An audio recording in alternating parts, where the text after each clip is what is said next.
Ayan guys, naakit ko yung aking cameraman. Wow! Cameraman!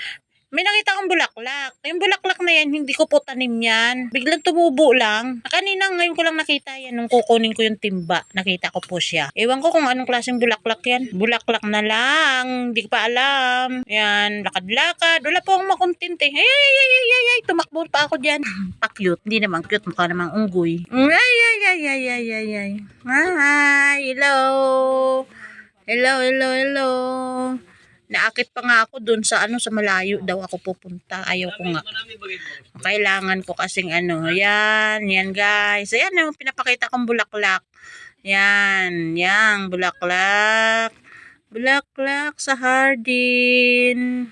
Maganda. Ayan po. Ayan. Nagsasalita po ako pero hindi po ako naririnig yan. Ayan.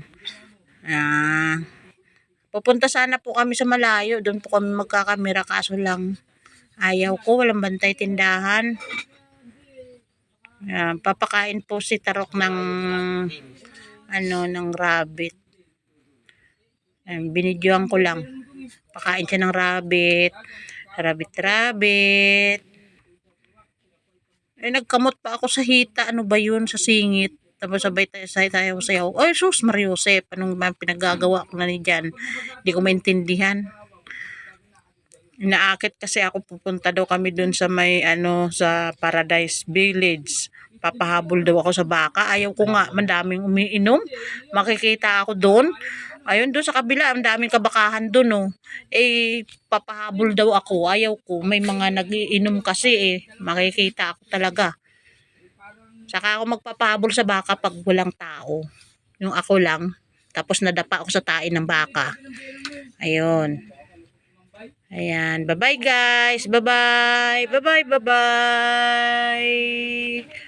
Talaga naman. Bye-bye.